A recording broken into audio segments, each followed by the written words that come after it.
Welcome, everyone. We're so excited to have everyone joining us today as we close out Hispanic Heritage Month.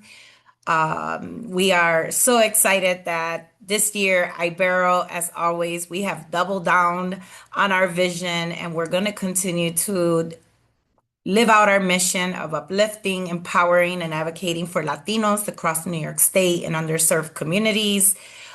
Today, we are so excited to have you all with us at our 2025 State of the Latino Community. We're going to talk about how we're doing. We're going to hear from some wonderful speakers, and hopefully everyone will find the information we'll be providing today useful. I want to thank our sponsors. And this year we had the great pleasure of being sponsored by RG&E, who is one of our main sponsors, the Greater Rochester Health Foundation, ESL Foundation, the Rochester Community Foundation, the Latino Giving Circle, WXXI, and of course, Poder.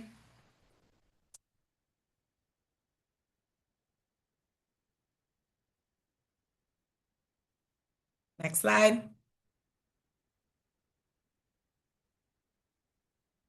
If you're in need of Spanish interpretation, here are some instructions for you to follow. You are able to access our Spanish interpretation by clicking on the little globe at the bottom of your bar. And if you're looking for closed captions, you can go to the closed caption sign right next to it. And in there, you can select your language.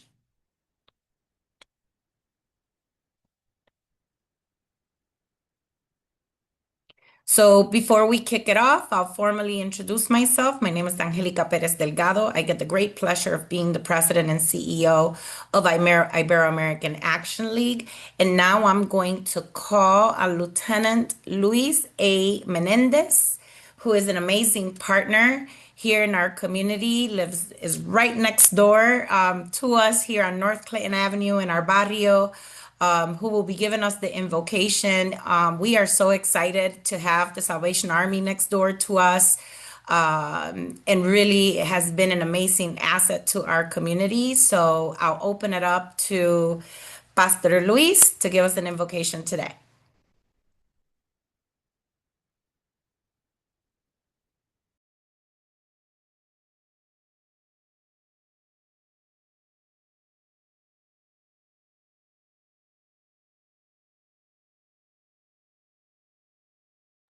Pastor Luis, I believe you're muted. We're going to ask you to unmute.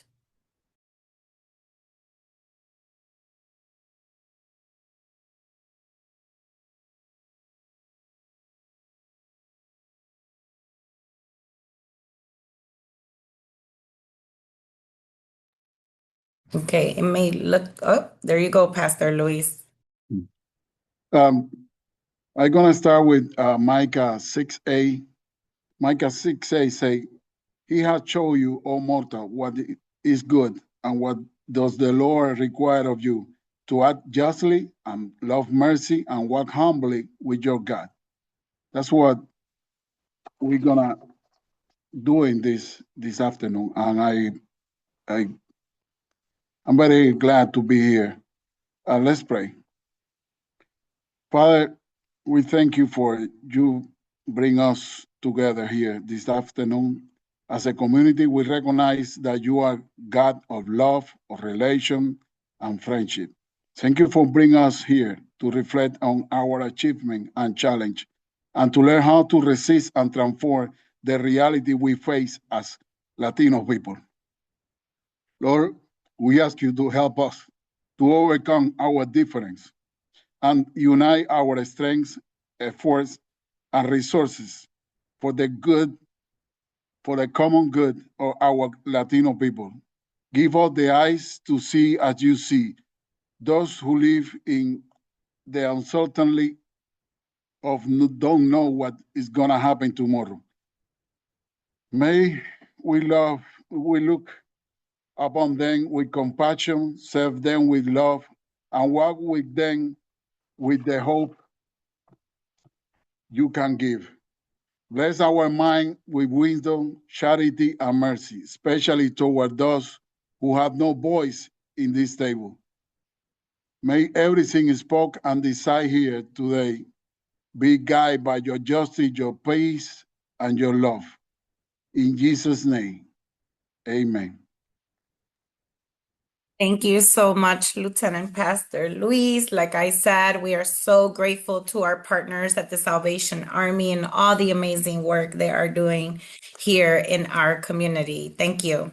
So next, we're going to hear from, just going to let the slides advance. Oh, we lost our slides.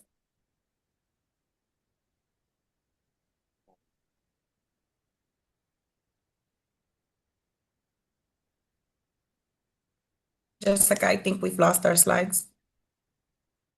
We're going to hear a message from Monroe County Executive Adam Bello. He couldn't join us today, but he sent us the recorded message that we'll listen to next.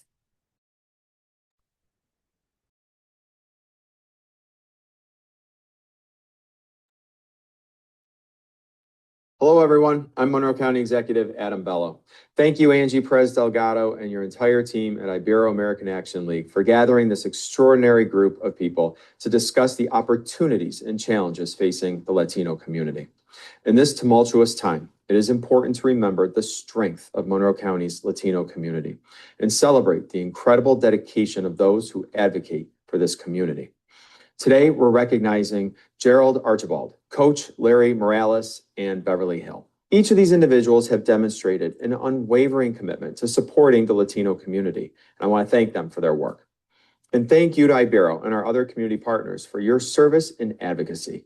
Together, we're making our county a more inclusive, welcoming, and thriving place for our Latino residents.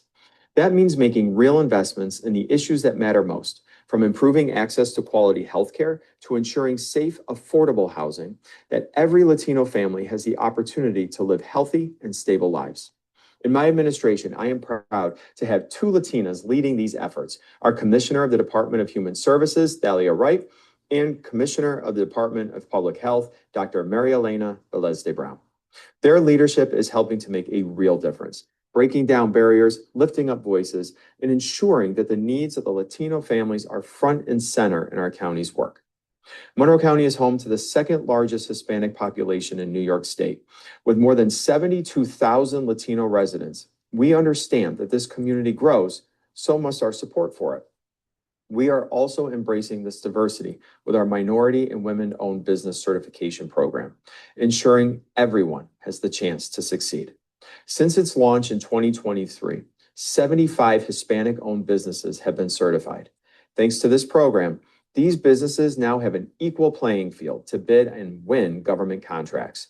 And so far, the county has awarded nearly $90 million to MWBE certified businesses in our county. My administration is committed to supporting all MWBEs, helping business owners create jobs, provide excellent services, and build generational wealth. I look forward to continuing this important work alongside Ibero and our other community partners as we build a Monroe County that supports every resident, regardless of race, gender, or zip code. Thank you, and God bless. Thank you, County Executive Adam Bello. Now we get to hear from another great partner of ours, Mayor Malik D. Evans.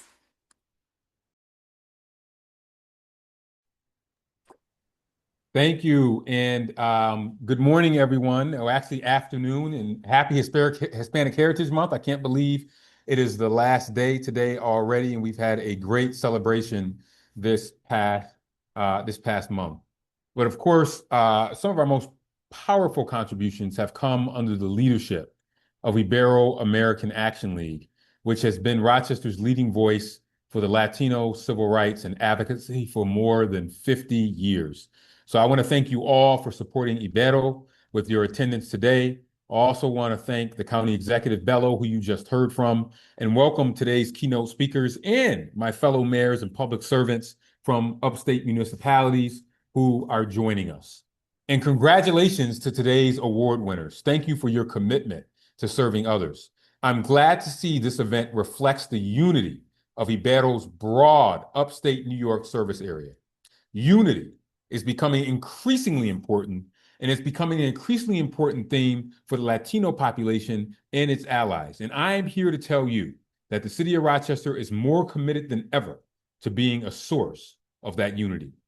As Reverend Dr. Martin Luther King Jr. said, darkness cannot drive out darkness. Only light can do that. Hate cannot drive out hate. Only love can do that. The Ibero American Action League has been a source of light and love in our community for more than 50 years. And thanks to your support, it will be here for another 50 years and many, many more years after that. We need that light now more than ever.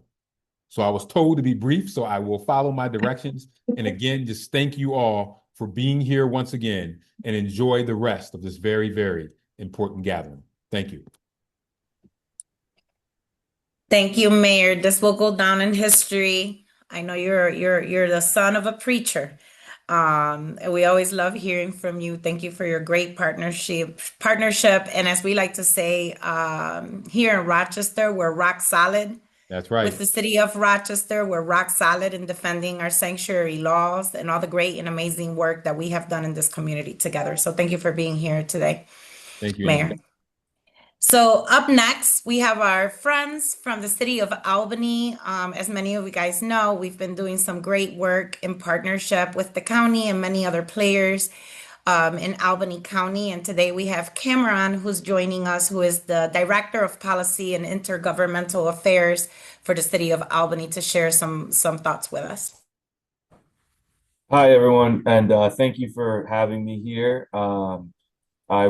The county executive, McCoy, and deputy county executive, Mike McLaughlin, wish they could have joined and provide remarks themselves. However, they are delivering the 2026 county budget as we speak. So it's a decent excuse to not be able to be here, but I'm happy to join you. And of course, I'd like to start by thanking Ibero for all the incredible work that they do day in, day out, 24/7, 365. You've been a vital community partner that uplifts, empowers, and advocates for Latino community, something that is desperately needed now more than ever. I think at this day and this moment comes at a critical juncture in our history, and our partnership between the county and other partner counties and our nonprofits have never been more important. You know, justifiably, there's a lot of fear that exists based on the actions and the rhetoric coming from the highest levels of government, and it requires us to stand united. One example that we're seeing was the recent arrest and deportation of a woman and her child just recently here in the Capital Region, and the county executive's office and our administration had fought tirelessly to reunite a mother and her child. And those efforts are still ongoing as we stand up to the actions of ICE. So, you know, this is just one example of how the county remains committed to the Latino community, our immigrants and our migrants. You know, Ibero and so many of our other nonprofits have worked tirelessly towards the resettlement of the migrants not long ago, getting them the services they need between, you know, anything from legal services to workforce development to translation services. You know, Albany County Executive Dan McCoy was a leader way back in 2016 with the creation of the Albany Regional Immigration Assistance Center, which was the first in the state, providing top-rate legal training to those who serve immigrants and migrants coming to this country in search of the American dream. So I'm really proud of the work Albany County has been doing in the past, and you know, as we look forward to the future, we'll continue these efforts together. So I want to once again thank you, Beryl, for your partnership and the work you do every day. Thank you so much, Cameron, for sharing such an important message with us today. We appreciate all the work that we've done in partnership with the city of Albany. Thank you. And now we have Mayor Michael Cinquanti, who is a great partner of ours down in Amsterdam, New York. We're doing some very exciting work down in Amsterdam that has been made possible by the mayor and his deep commitment to the East End and the large Latino community that resides in the city of Amsterdam. So, Mayor, I'll turn it over to you.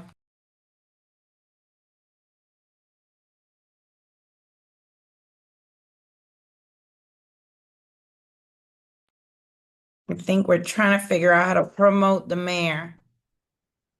So we'll move on to the next. Can you Oh, hear me? you're there? Yes. Go for it, Mayor. I'm sorry. Thank you so much for inviting me, Angie, to participate in this event. It's the first one for me. I want to give you a little bit of history about our city. We need to be in an event like this. Amsterdam is a city of about 18,000 people located on the eastern end of the Mohawk Valley off of exit 27 of the New York State Thruway, 24 miles west of Albany. We're considered a Rust Belt city. And at one time in the early part of the 20th century, we're among the country's top 5 producers of rugs, brooms, buttons, and underwear garments. Those industries have all left our city during the post-World War II years, and the mill buildings they left became home of a conglomeration of smaller companies that produced a wide range of specialty products. And it was during this World War II, post-World War II period, as these new companies populated our old mills, that Amsterdam's Latino community began to form. These early Latinos, mostly from Puerto Rico, and an exiled Catholic priest from Cuba, who was assigned to a parish in our city, attracted other Latinos to follow, and they were very good at what they did, because today Amsterdam's Latino population composes right around 1/3 of our city's total population. And since I spent part of my childhood living and going to school in the East End neighborhood that Angie just spoke about, it was the home to many of our city's Latino families. And I was also an altar boy at that Cuban priest church. But I was blessed to be the son of parents who raised me to respect everyone. So I quickly developed close friendships with the Latino community and an appreciation of the Latino culture. During the last half century of the assimilation of that culture has become an integral part of our city's heart and soul. Again, 30% of our population is Latino. And I came on board at the same time COVID and Ibero came on board, right, Angie? And it has been a ride. We were in tough shape when I came on board. We are in much better shape now, and we have many exciting things happening in partnership with Ibero. And that's why I'm so anxious to be here today to discuss some of those things with everyone. But thank you again, Angie, for having me. Thank you, Mayor, so much for joining us today. Our next person is another great partner of ours in Niagara County. I have to say, Jeffrey has really helped us figure out where the community is in Niagara. You guys will hear actually today a little bit about some of the challenges that we face in Niagara County, but he has been an amazing partner as we try to create visibility to a community in Niagara County. So Jeffrey, I'll turn it over to you to share some words. Can you hear me? Yes. All right. So good afternoon, everyone. It's an honor to be here with all of you on this important conversation on the state of Latino community. I want to thank the organizers of and the community leaders and everyone who's on here as we continue to advocate for equity, opportunity, and dignity for Latino communities across Niagara County and Western New York. The strength, culture, and contributions of the Latino community are vital. They're a vital part of our story here in Niagara County. And we just want, and as a county legislator, one of my biggest jobs is to ensure that the Niagara County is a fair place for safety and respect for all people. And we want to, make sure that our Latino community is definitely included there. Because the bottom line is when our Latino voices are included and empowered, our entire community is stronger and more innovative and more just. So we're going to do everything in our power to make sure that you are at the table anytime something is going on. As I said before, we want to make sure that there's a lot of Latino here, but we don't know where they are, and we want to bring them out. So once we get that community event going, I'm going to be right there in front. So we thank you, and I look forward to hearing from the rest of you. Thank you so much, Jeffrey, for joining us today. Our next guest speaker is another great partner of ours in the city of Geneva. She's the city manager, Amy, and she works closely with our business centers there. So I'll turn it over to Amy to share some more.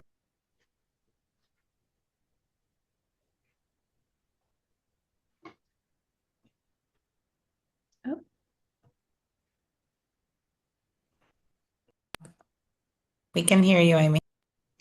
There we go. So I want to say thank you for inviting me to be here today and to discuss a little bit about what the Latino community means here in Geneva. It continues to be one of our city's greatest strengths and is a true living reflection of resilience, unity, and progress. We have nearly 20% of Geneva residents who are Latino. And with that growth has come an extraordinary wave of cultural, economic, and social contributions that shape who we are as a small city. The Latino residents are truly a foundation of many of Geneva's key industries, with more than 60% working in our essential fields throughout the region, including agriculture, manufacturing, hospitality, and services, sectors that power our local economy and define our true identity. Beyond that, as you walk through downtown Geneva, you see many entrepreneurs and small business owners who are opening restaurants and shops that provide jobs that enrich the heart and flavor of the Finger Lakes. Their hard work, creativity, and determination are the strength behind the economy of Geneva. As the Latino community's influence reaches well beyond these economic and educational pieces, a lot of our nonprofits are also Latino-led. We have cultural groups and business leaders who are working to transform our neighborhoods, amplifying cultural understanding and creating safe and welcoming spaces for everyone in a time when that's needed throughout our community. Through our vibrant festivals, some cultural celebrations, and community events, our community is shaped and strengthened by those folks that are there. Organizations like Ibero have played a vital role in this and advocate for access to education, healthcare, social services, and ensuring that every family in our city has the support they need to thrive. The leadership of Ibero and others and the compassion of our community makes a lasting difference in the lives of so many of us. I would be remiss if I didn't say, as we celebrate these successes, there are still many challenges that remain. Affordable housing, healthcare access, language barriers, and other things still affect too many in the city of Geneva. Even today, as I speak to you, the leaders within our organization do not reflect our Latino community, and it is something that we need to continue to strive for. As Geneva's strength lies in partnership, and I believe that we need to continue to collaborate, invest, and commit to equity, we can then continue to build a city where every resident has an opportunity to succeed. To the award winners today and to the entire Latino community, I just want to say thank you. Thank you for your hard work, your resilience, your vibrant spirit, and all the ways you make our city stronger, more welcoming, and more hopeful in the future. We're a community that is supported by you and hopes to continue to find ways to support you anew. Thank you. Thank you so much, Amy. So now we're going to get into this amazing presentation. I'm going to speak for a little bit and then I'm going to turn it over to our keynotes, who I'm very, very excited about. But every couple of years, Ibero engages with the Center of Governmental Research to collect and analyze data about the Latino population. We really use the data to better understand and identify the needs of our community. And this year we this is actually the second year where we've had an expanded profile and we focused on Latinos in all of the areas that we have served. So I want to thank our partners at CGR who do an amazing job gathering this data for us. And then really throughout the year, we'll go out and engage in all these different roundtables around the community and actually talk to the community about the data and have them help us prioritize the things that are of most concern to them. So just some kind of setting of the table, because at a time where Latinos, our presence, our value, what we bring to the table may be being challenged by our leadership in this community, we need to remind people that the U.S. has the second largest Latino population in the world. Today, we are 1 in every 5 Americans are of Latino descent, and Latinos are shaping the future of the United States in very deep ways, both culturally, economically, and even politically. And despite all of this amazing progress that we have been able to make in the last few decades, we know that there is a significant gap that remains in key economic indicators. And what is more concerning and hurtful and really breaks my heart is that a lot of those recent gains are currently being reversed. So if we look at the growth, and I know these charts are really, really little, but you guys are going to get a copy of our report after that. What we do know is that in all of the service areas that Ibero serves, the Latino population has grown substantially. And notably outside of city and urban areas. And this is a real significant change for Niagara Falls. If you guys see that big blue line sticking out in the bottom graph, that population in Niagara Falls has increased by 235%. And in the graph to the right, you see that we continue to be a young population, that almost close to half of the people that we serve are under the age of 25. So that really, I think, speaks to some of the points that I made in the first slide about the deep influence that Latinos will continue to have, not just here in our region, but throughout the nation. In the next slide, we saw some pretty interesting data. I mean, Puerto Rican community continues to be the dominant community. We know that still to be true in all of the regions that we serve and also across the state. But one of the interesting things that we notice here is that in several areas like Albany, Schenectady, and Niagara, that other category, which is really composed of other Latino national origins that kind of don't have enough to surpass the Mexican, Dominican, and Cuban community, is really starting to grow. So that other in some places is larger than is almost half of what we would see of the Puerto Rican community. And to us, that really suggests that the Latino population is becoming more diverse, that we're a growing mix of Latino American origins beyond the historical dominance of the Puerto Rican community or the Mexican community that we usually see throughout New York State. Other significant findings that we found in the report was that we still continue to have a large portion of Latinos that do not speak English. So 30% of Latinos in the regions that we serve do not speak English well. There are large disparities in the percentage of business ownerships. When I was listening to County Executive Adam Bello, it was really refreshing to talk about 75 business being able to be certified as MWBE. But the sad story continues to be that in most places, it's less than 3% of Latinos that are engaging in entrepreneurship or business ownership. And in some places like Ontario, Niagara, and Montgomery County, we actually had very little data available, and we were not able to state a number in our report. I do have to say that these are areas where we are significantly pushing business entrepreneurship, which we are, for some of these areas, we are the designated entrepreneurship assistance program specifically for Niagara. So we're working really hard on that. And we just recently entered, we were awarded a $300,000 multi-year grant through the city of Amsterdam to really accelerate some of the efforts of Latinos in entrepreneurship. Another notable finding, sorry, can you go back one more slide? No, back. Yep.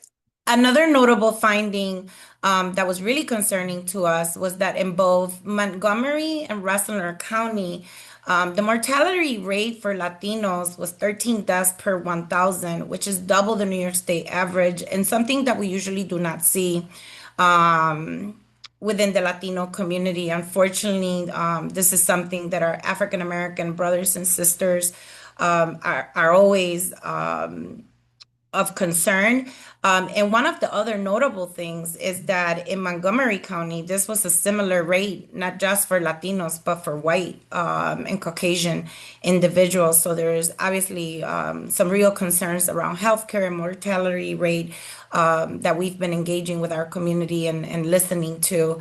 And the final notable finding was that there was no data available on Latinos in skills trade, which despite this being a major area of focus in New York State, it's really hard to gather that data. And that was something that, as the Center for Governmental Research led in partnership with some tables here, that they also spoke to us about. And in a time where we're kind of moving people towards the skills trade and there's so much opportunity in New York State, that is something that we definitely want to keep our eye on.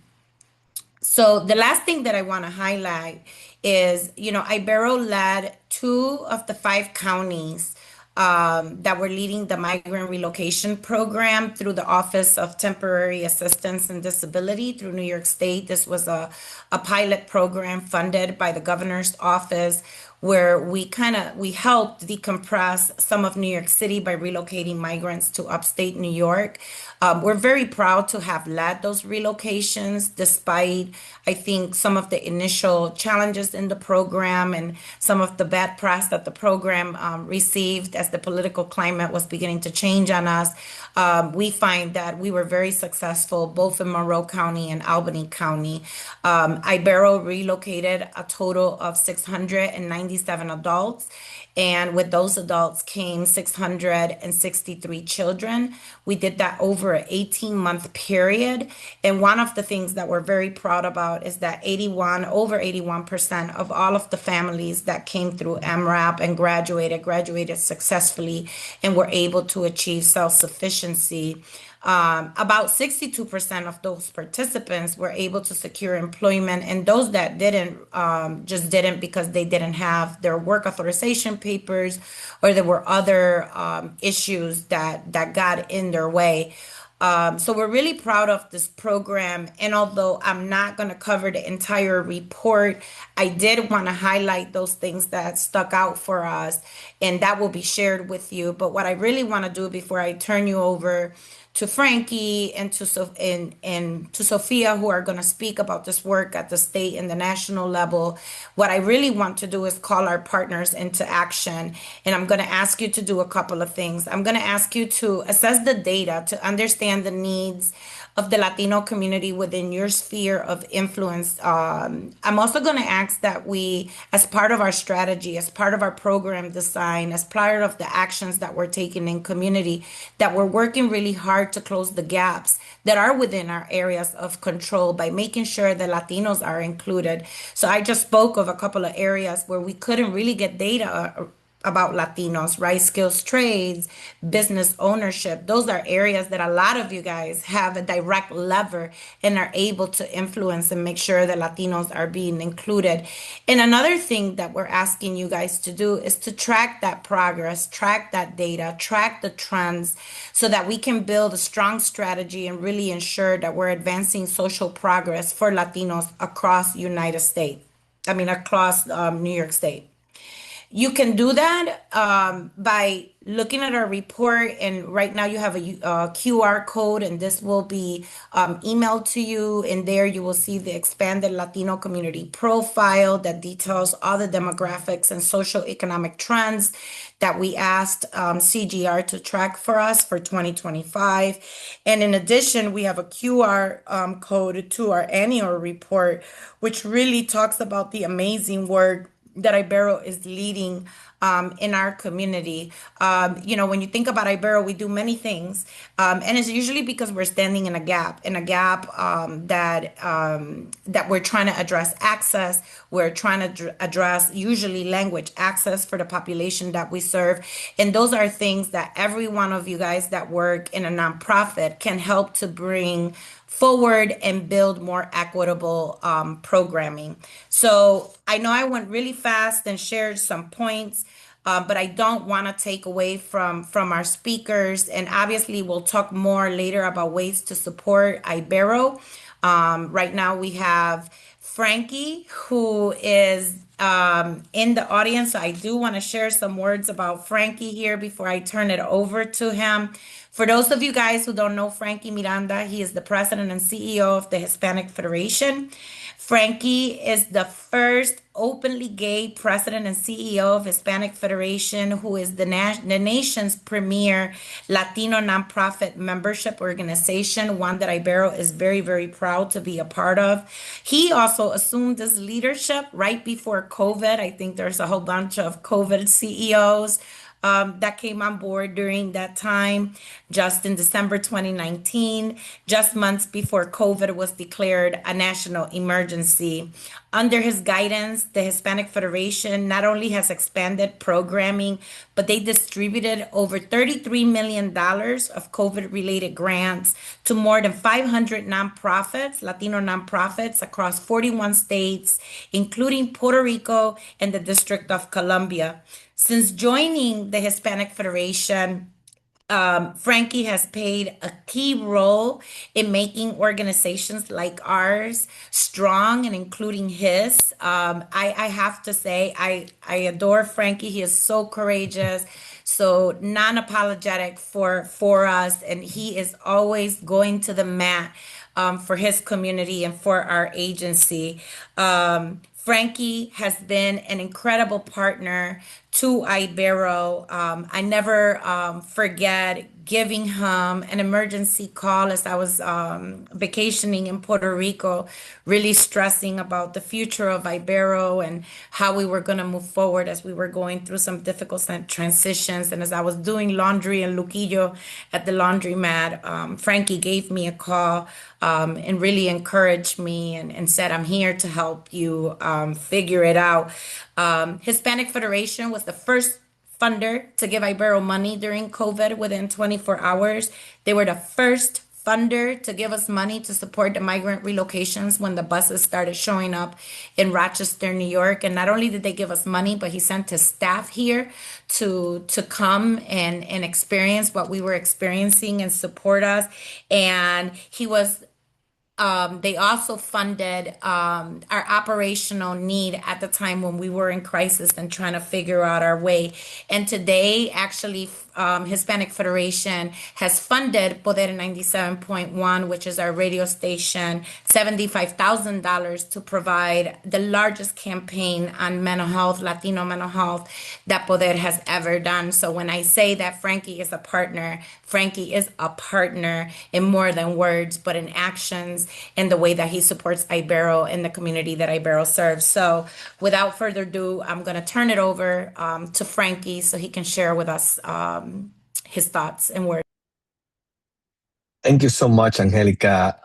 What a wonderful introduction. And again, this is the reason why the Federation was created, was to support incredible leaders like Angelica and the amazing work that Ibero is doing. It's a true honor to be part of the State of Latino community and share with all of you some of our experiences working with Ibero, and also share a little bit of what the Hispanic Federation is doing to advance and empower our community across the United States during very difficult times. But again, incredible shout out to Angelica and Ibero for such an outstanding report and important information that we all need to know. We need more reports like this one to show the whole picture, especially when the narrative out there about our community is so negative. We have to have data on our communities in areas, the areas that our community-based organizations serve, like Ibero. We are also presented with the needs of our community, but most importantly, what are the solutions that Ibero has developed for them? And for example, when we face the need to reach more people in our community and provide more information in Hispanic, Ibero is doing that, with more than 1,800 individuals being served by merging Latino culture with community outreach program. I also love in the report to see how the Latino Americano Festival The celebration is an opportunity to reach and serve so many Latinos. But we also have the story of Lisette, who was looking for childcare center that will help and nurture her son, Isaac. In her testimonial, Lisette says she found something even more powerful, a community rooted in faith and family. Ibero's early childhood program served 135 children, with 100% of them being ready for kindergarten. It is clear that the sense of community that was built by Ibero truly stands out for mothers like Lisette. And we're all in this together. And that's what we see when we look at findings in Ibero's data, as well as our data at Hispanic Federation. We're in this together. No matter your nationality, age, gender, location, it is clear that for Latinos, the economy and cost of living are top of mind. Our community was hit the hardest during COVID pandemic. And when we are starting to recover, we're now back at a moment when prices are rising again, and worse yet, our communities don't feel safe. Everywhere you look, you see housing is too expensive, healthcare costs that keeps going up, and salaries that cannot keep with the rising of inflation.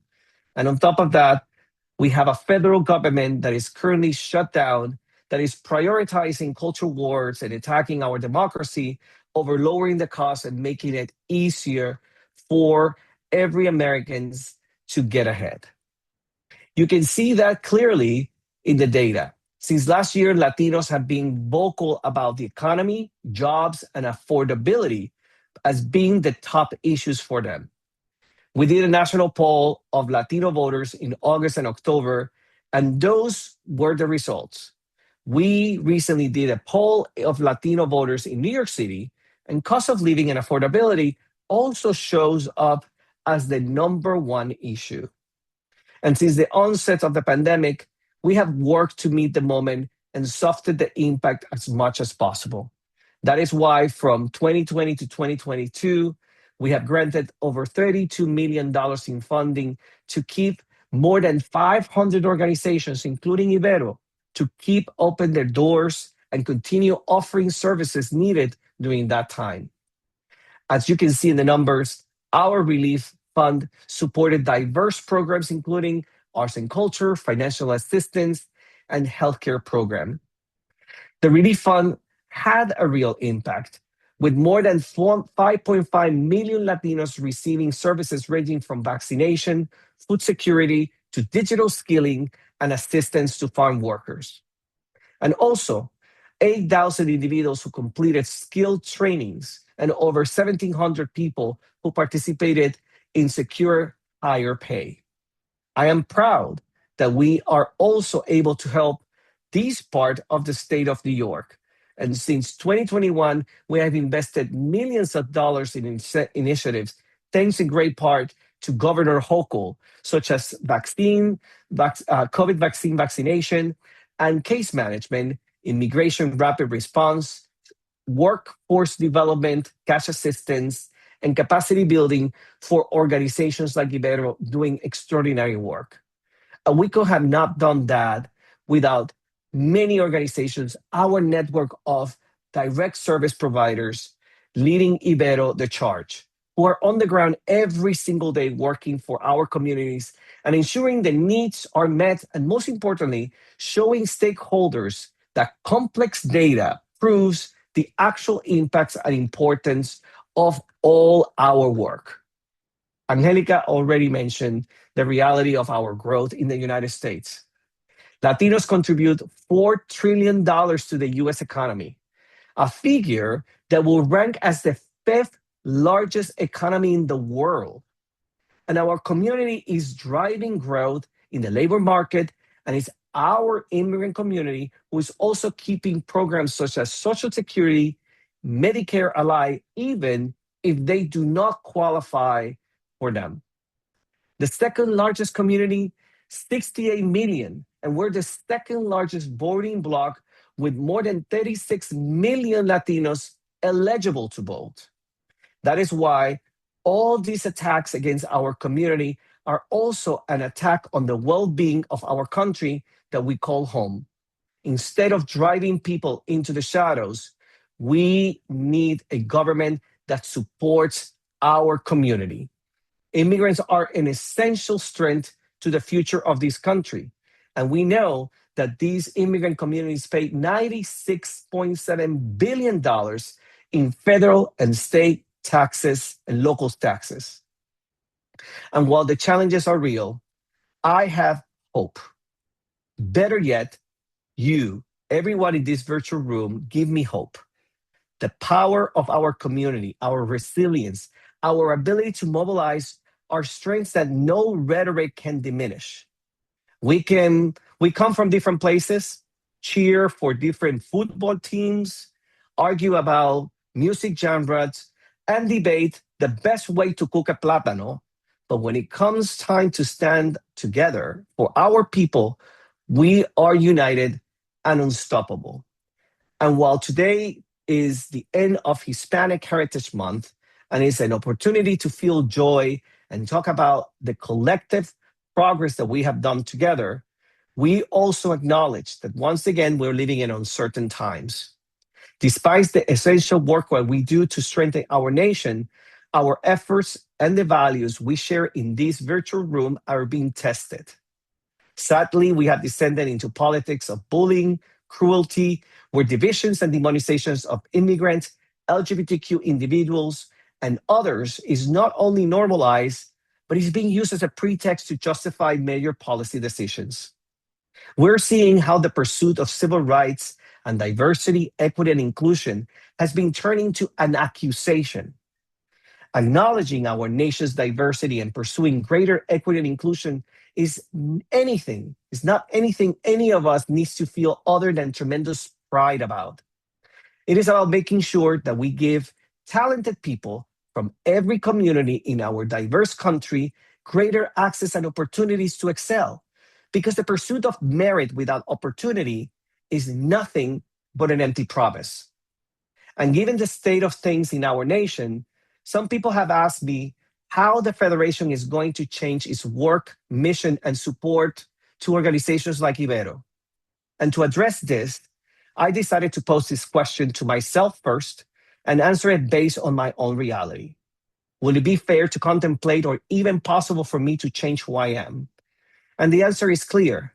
I remain steadfast in my belief that we need to defend civil and human rights. I believe in freedom, that bodily autonomy is non-negotiable, that we all must have the right to choose who to love, and that I have the right to identify myself in whatever way I choose to. I am convinced that immigrants immensely contribute in a positive way to this great country. I firmly believe that it's not just enough to believe in democracy, you must fight for it. And I believe in fairness and the power of family and community and of education and access to healthcare. I am someone who passionately argues in English, but deeply loves in Spanish. I identify as American, but also Boricua. And while I have to deal with ignorance and hate all my life, I remain extremely proud to be Latino and also fiercely queer.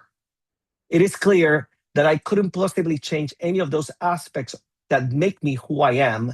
And if I can change who I am, as president of the Hispanic Federation, neither I can change my vision on how to move forward this organization and to support organizations like Ibero. We are an institution at the forefront of bringing us together to empower nonprofits, our families, our communities, and whose purpose is more important and clearer than ever.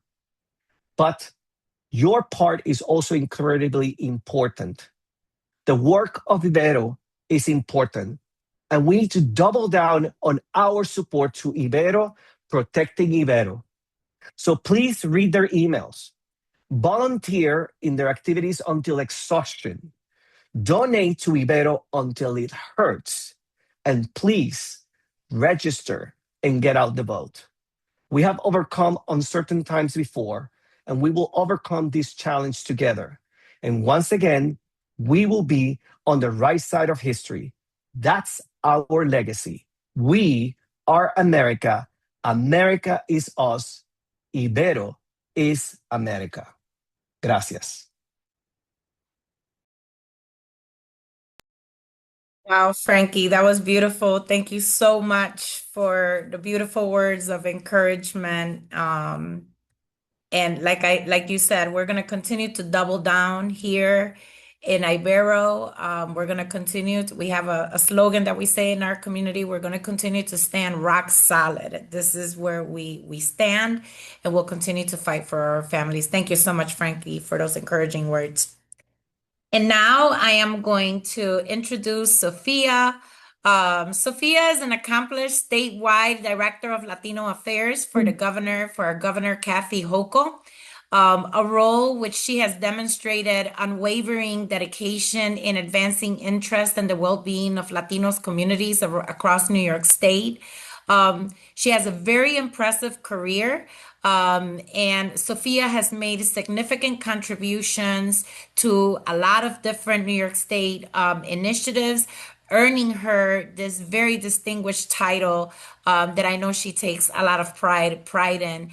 In this capacity, she has spearheaded numerous impactful programs and has been a tireless advocate for securing millions of dollars in funding that are vital to supporting the Latino community statewide. Her outstanding leadership and dedication has earned her multiple accolades. Most recent City and State New York Power of Diversity Latino 100 list. Sophia is the girl who was born in the Bronx to American parents. She was raised by her grandparents, and she has made it her life mission to show that the external circumstances do not define your destiny. And as the first woman in her family to hold such a important position across the state, she remains deeply committed to empowering the next generation and reminding us every day that we can do whatever we dream of here in this great nation that we call America. So it's with great honor that I will hand it over to Sophia as our second keynote. This is a person who I've personally emailed and called. She responds very quickly to make sure that agencies like ours across the state are getting their needs met. So Sophia, welcome, and I'll turn it over to you.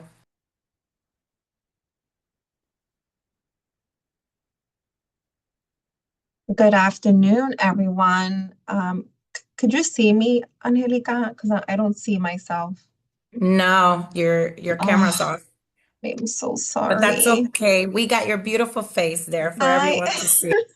I'm using a new computer today, and apparently it's not working in my favor. I'm so sorry about that.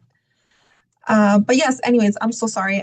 Good afternoon, everyone. It's a genuine honor to be here for the Ibero American Action League's luncheon.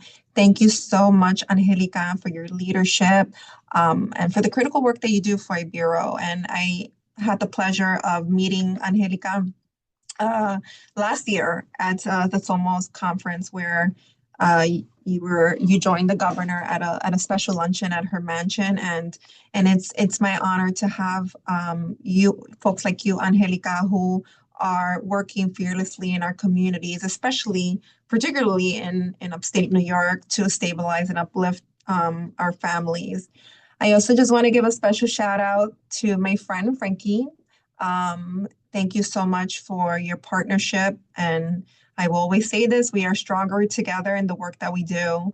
But as for myself, as Director of Latino Affairs for Governor Kathy Hochul, my role is simple. I am the bridge. I ensure that the voices and the needs and dreams of the nearly 4 million Latinos that are here in New York State, from Buffalo to the Bronx, are not just heard, but fully integrated into every policy decision made in Albany. Today's conversation, the state of the Latino community, is both timely and necessary. It allows us to reflect on where we stand, celebrate how far we've come, and chart a path forward that ensures stability and success for our families and communities across New York State. For Governor Hochul, the stability of the Latino community is paramount, and that starts with making New York State affordable and livable for every working family. We know the challenges families are facing: rising rents, the cost of childcare, the barriers to home ownership that too often put stability out of reach. That's why the governor has placed affordability front and center in her agenda. The tax relief and child support, she has delivered middle-class tax cuts, inflation refund checks that are coming to your mailbox very soon, if not, they're not there yet. And crucially, the largest ever expansion of New York's child tax credit. This isn't just a number on a form. It's money back into the pockets of Latino families for rent, groceries, and school supplies. Housing investments, tackling the housing crisis head on with proposals designed to increase supply, protect tenants, and unlock pathways to home ownership. Because owning a home remains the single greatest driver of generational wealth and stability. Empowering our Latino businesses, we are intentionally building economic opportunity through initiatives like La Respuesta Rápida, which expedites the certification of Hispanic-owned businesses as MWBEs, ensuring our entrepreneurs get a fair shot at lucrative state contracts. In recent years, our community has endured immense challenges, from the pandemic to economic uncertainty, all of which have taken a toll on mental health, particularly among our youth. Cultural sensitivity and language access in care cannot be an afterthought. It must be the standard. The governor is committed to a historic multi-billion-dollar investment to transform our mental health continuum of care. This is a crucial Latino issue, and our strategy includes expanding access to culturally competent care, tripling the number of certified community behavioral health clinics across the state, ensuring more New Yorkers, regardless of ability to pay, have access to fully integrated, person-centered, and bilingual services, targeting youth mental health, establishing new youth safe spaces, and investing in innovative programs to reduce suicide risk among youth from historically underserved populations, including the Latino community. This focus on mental well-being also extends to our schools, where we are taking action to ensure environments that support learning, connection, and focus. The governor has also is working to secure our future education and safety for our children. Governor Hochul recognizes that the environment in which our children learn has fundamentally changed. The persistent distraction of technology is eroding classroom focus and contributing to the youth mental health crisis. To create safe, supportive, and distraction-free learning environments for all children, Governor Hochul advanced and secured the bell-to-bell cell phone ban from K to 12 in schools. This policy is a clear investment in our children's academic success and their mental health. It's about giving them 7 hours a day to focus on learning, engaging with teachers, and building real-life connections, free from the pressures of the digital scroll. And we are backing it up with $13.5 million in funding to help schools purchase secure storage solutions, ensuring no family is left to bear the cost of this important public health policy. Governor Hochul is also investing in the ground troops, community stabilization. All these policies on affordability, on mental health, on education succeed or fail based on the dedicated organizations on the ground, like Ibero and the Hispanic Federation, who deliver the services every day. You are the trusted messengers and the essential infrastructure of our communities. This administration has made a conscious decision to invest directly in you. We have dedicated multi-million-dollar investments to organizations honoring Latino culture, history, and education, including major capital investments like the Hispanic Heritage Culture Center in Buffalo, a testament to our commitment to upstate anchors.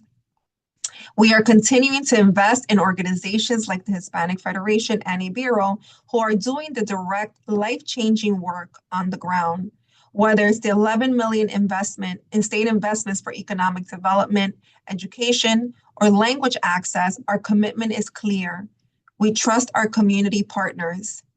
Your leadership on programs like the Migrant Relocation Assistance Program demonstrates why we must continue to fund culturally responsive, bilingual, and trusted organizations that help New Yorkers achieve stability.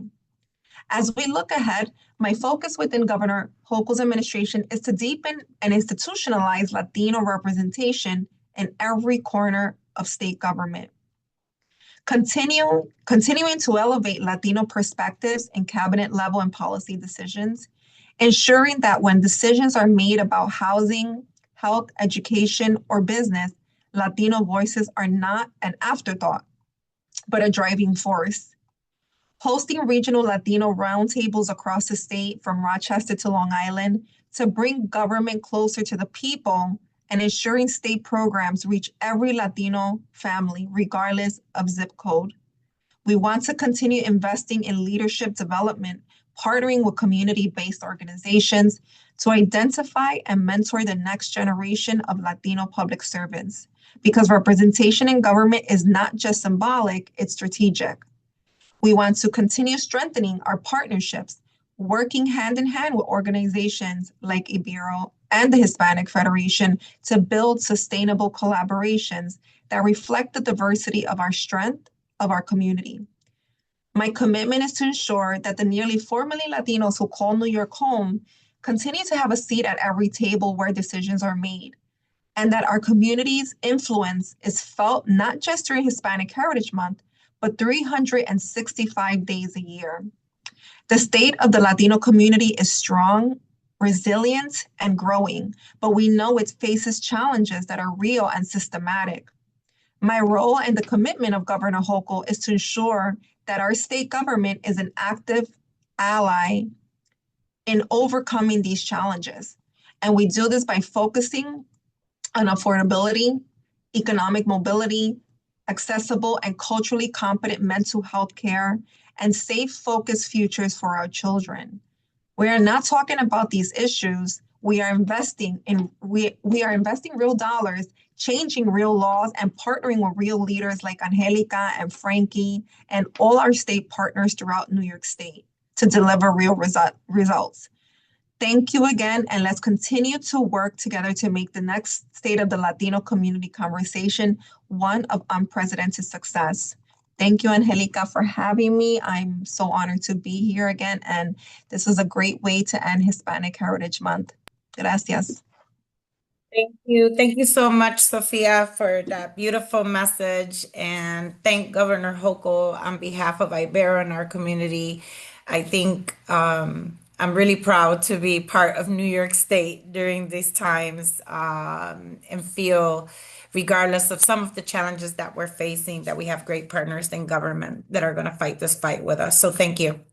So next, we will talk about our community awards. We have some great individuals that we're recognizing. We have 3 awards that we will present. So let's go to our first one. So today, we get the amazing pleasure of presenting the Alicia Torres Award to Coach Larry Morales Sr. For those of you guys who are not familiar with Alicia Torres or the Alicia Torres Award, she was a longtime Ibero employee that really worked in the background to uplift and empower the Latino community. She never sought recognition. And this award is on her behalf, and it recognizes individuals who have demonstrated extraordinary dedication, leadership, and service to the Latino community. And it's presented to an individual who exemplifies the qualities of Alicia Torres and the outstanding attributes that made her such a distinguished leader in our community. So today we get to recognize Larry Morales Sr., otherwise known as Coach Larry, who is a social studies teacher for many years at Edison Tech High School here in Rochester, New York. He is a coach of a lot of different sports, both in the community and in school. Outside of school sports, he also coaches other youth leagues. I think he has touched thousands and thousands and thousands of youth here locally, and I know that everybody who talks about Larry is very fond of him, but Larry is way more than just a coach. He is a mentor, a father figure to all young people whose lives he touches, and not only does he lead by words, but he leads by his deeds. And he's not just an example to young people, he's an example to all the adults that are around him as well. Like Alicia, he is extremely adverse to bringing attention to himself. That is one of the qualities that everybody will share about Larry. And I'm not sure if everyone knows, but I know in our community, many of us know that Larry had a terrible tragedy happen in his life. And until this day, the unsolved murder of his son, Larry Jr., Papito, had a huge impact, not just on Larry, but our community. A lot of the youth, the thousands of youth that Larry touched, knew Papito very well. And I have to say that even though Larry experienced this awful tragedy and we watched his heart break, for him and his family at the loss of his son, Larry did what Larry does, which is he coached us. He coached us all on how to be strong, on how to still continue to serve a community and still continue to put other people first, regardless of how much pain and sorrow we were carrying in our heart. So it is because of all of his amazing work, his life struggle, and his approach and dedication what makes him deserving of the Alicia Torres Award. So I want to just introduce Larry, and Larry, have you share with us just some very brief words.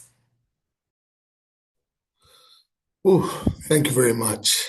Let me just start off by saying thank you to everyone. Thank you for the acknowledgement. And something I guess I gotta have to get used to. I'm not used to the spotlight, you can say. Wrote down a few words just to share with everyone. Each of us has a role to play in our community, and it doesn't always require money or recognition. Sometimes the most valuable thing we can give is our time. We may not always see the impact we have on others, but that doesn't mean it isn't there. A kind word, a helping hand, or simply showing up can make a real difference in someone's life. We all share the responsibility to help one another, not because we have to, but because we can. Our goal should be to help create a better tomorrow, and that starts with what we do today. A vision for the future begins with hope, and that hope is built through small, meaningful actions, especially the ones we do when no one else is watching. Thank you, Larry. Everyone, congratulations. Such a well-deserved recognition.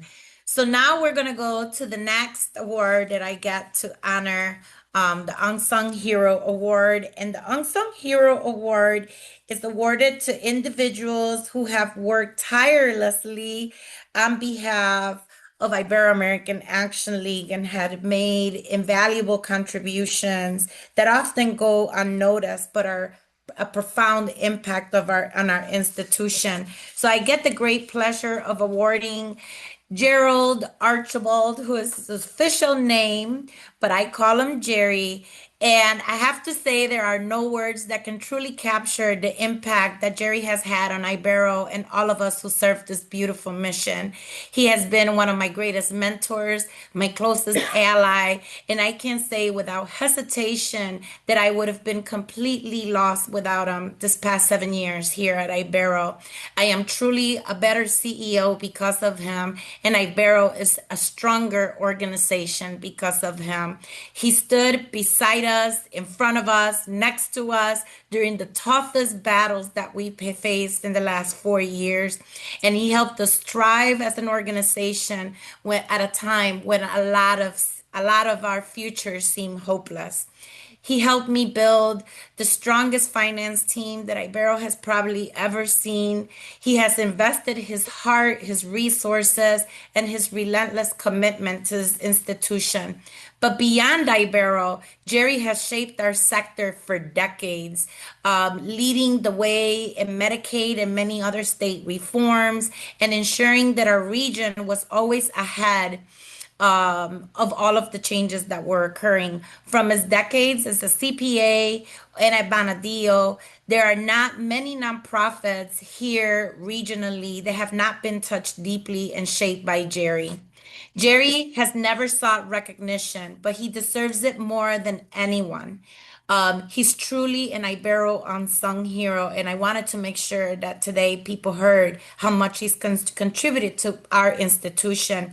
And if all of the things that I have said wasn't enough, He is and will be the founder of our endowment fund, Alma de Ibero, in which he provided a large amount of seed money that matched my Ibero staff contribution to raise the initial $50,000 for the endowment. And today, Jerry is out there just beating boots on the ground to secure the future of our institution in this endowment, and has already over $200,000 worth of commitments to get our endowment fund started. And I can't wait to get it off the ground and to our community.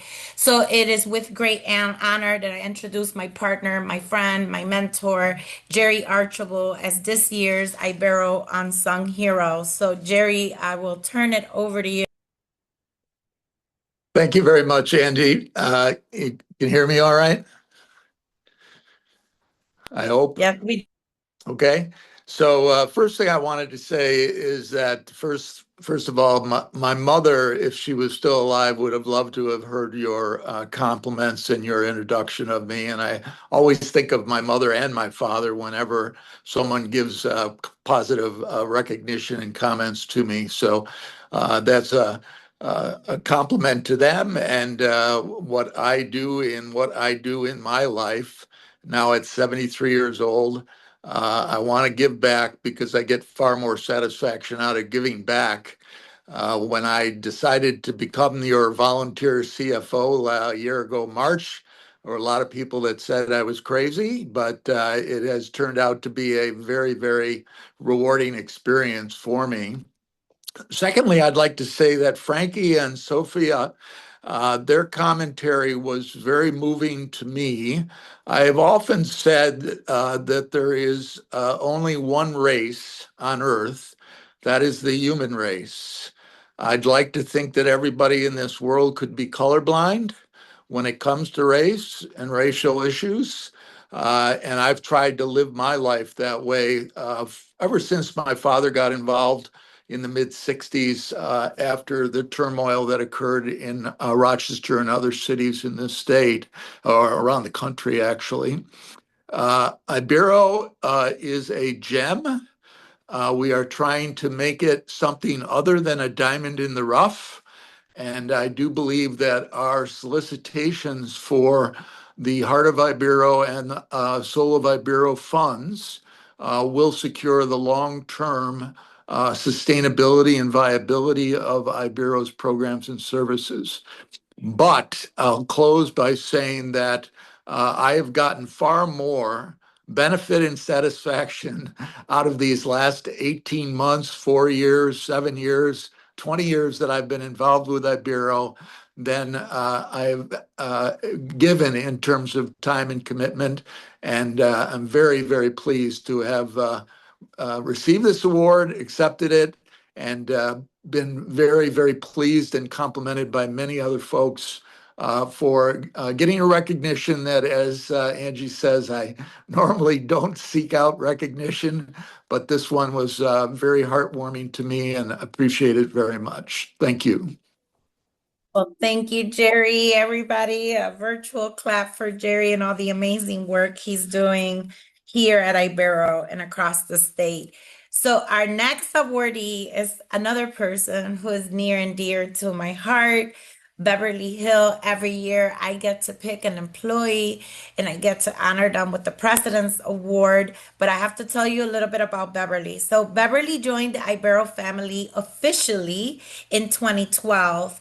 But before then, she had been part of the Ibero family for decades as the family services assistant at our child care center for Action of a Better Community Head Start. She was a ABC employee at the time. Beverly, throughout her amazing career, has touched so many lives, and everyone who has had the pleasure of knowing Beverly knows that she is a woman of deep faith, of deep integrity, and one who is deeply committed to the mission of Ibero. She is an Ibero lifer. She's retired now, but she will always be an Ibero lifer. Last year, after some program changes internally and the loss of her beloved mother, she made the decision to retire early and finally give to herself what she has given to so many others, her time and dedication. I'm very proud of her as I watch her in this next season of her life. Beverly, if you didn't know, was a powerful force in my own life. She was my family services assistant 2 decades ago when my children attended the Ibero Early Childhood Center. This was at a time where I was searching to do more with my life as a single mother of 3 at the time. I recall sitting with Beverly on my couch during a home visit, and developing a life plan that included, I become emotional, included going back to school and accomplishing all these great things. Without people like Beverly, so many people like me would not be here to live this great life that I've gotten to live. I am so sorry. So it is with immense honor that today, as the president and CEO of Ibero American Action League, I get to present my very own family service assistant and a great leader of Ibero American Action League, the President's Award. So I will turn it over to Beverly. Well, Angie, you're about to make me cry. Thank you so much. Thank you so much for this great honor. And thank you for, at this season of my life, being able to know that I'm leaving Ibero under your leadership. It has been an honor. It has been a blessing, and it's full circle. It just shows what God can do. So I thank you. And I just want to thank Angie and Ibero for selecting me for the President's Award. I'm humbled and honored. As Angie stated, and you said a lot of what I was going to talk about. I started working at Ibero in 2007, and I always say that was my time I started, because even though I was hired to just be a consultant there and to under Action for a Better Community, I always felt connected to Ibero. So I started working at Ibero in 2007 at the Early Childhood Center with Ida Perez. And it was at that time when I started working there, I didn't speak English, nor did I understand it. But God made a way for me to communicate and successfully with every family that was assigned to me. We made a way, God made a way, and we were able to just connect, and I was able to connect with those families. Being at Ibero has stretched me, and I have grown so much as a person and in my career. I'm grateful to have been mentored by amazing supervisors. And I see Miguel's face right here, Ida's, Louis, and just under, like I said, Angie. And to have worked with such great organizations, and to have built long-lasting relationships and friendships with fantastic and wonderful coworkers. It has been a pleasure to serve the community and to have worked at such a great organization that is passionate and committed about supporting the community, but also value your employees. I lost my mother a year ago, and Ibero supported me through that journey. I don't think I would have been able to make it without the support of knowing that I still had to work, but still the support that I received from leadership and just friends and coworkers. And I am forever grateful for your love, your kindness, and your leadership. Ibero will always be family to me. And I thank you again for this great honor. And I know Ibero will continue to uplift, empower, and advocate for Latinos and underserved. This will always be home. Thank Well, you. everyone, congratulate our very own Beverly, who is living her best life in retirement. Let's congratulate all of our awardees who have contributed so deeply to our and to Ibero. I am so grateful to have all of you guys here. I am going to turn it over now to Miguel Melendez. But first, I want to thank our sponsors again, RG&E, Greater Rochester Health Foundation, ESL, the Rochester Community Area Foundation, the Latino Giving Circle, Access Size, and our very own Poder 97.1. And now I'll turn it over to Miguel, who is our Chief Community Engagement Officer, for some closing remarks. Thank you. Thank you, Angie. And once again, everyone, thanks for being here and sticking around to the end. Today, you heard messages on the state of our community. You heard a little bit about our current landscape. You heard stories about the national climate and what's happening in our community. You were able to get a glimpse of some of the realities the Latino community is facing at a time in which rhetoric attempts to divide us. You heard stories of resilient people. We honored great allies and leaders. To our staff, our community members who visit Ibero for support, and all those who represent our culture and community, we always stand up. Our mission is to uplift, empower, and advocate for Latinos and the underserved. That is the essence of Ibero, and driven by our vision from our original founders. There has never been a moment in our careers at Ibero, maybe in the history of our country, where that mission and vision has been more important on a national stage than the moment we are in. We must all be revolutionary. We must advance and advocate equity. We must empower our people, and above all, we must have compassion for those who do not understand the harm they are causing. Social progress and inclusion are who we are and how we achieve empowered people and transformed communities. Ibero will continue to serve as a conduit, catalyst, and convener to those goals, but we need your support to continue this great work. I once again want to thank our sponsor who have committed and contributed to this great work at Ibero, and we welcome all of you to participate as well. You can join our Corazón de Ibero Leadership Giving Circle, which is a commitment of $1,000 per year for the next 3 years, or you can participate in our Alma de Ibero Endowment Fund, which is a long-term legacy support to our mission. Because the needs of our community are growing and the systems that support them are increasingly unstable, we welcome any support that you could provide us to ensure Ibero's future. Next year, we plan to be together in person, and I'm so excited about this. Everyone knows on the staff that I've been clamoring for us to come back together in person for a couple years, and we welcome all of you to join us at our in-person luncheon when we can come together and talk about the state of our community, break bread together, and also share the challenges that we are facing as a community. In addition, you can support Ibero and part of our family this weekend. Poder has a 10th anniversary celebration this Saturday at the Avalon on State Street with a special performance by Charlie Cruz. In December, we will host Rock the Day. Poder will be fundraising once again as part of our 10th anniversary celebration, and you can join us by participating financially through United Way or by making calls as part of our phone bank on December 2nd. And I would like to thank you all again for your continued support and your generosity to Ibero's mission, and we appreciate you joining us for this luncheon. Thank you and have a great week.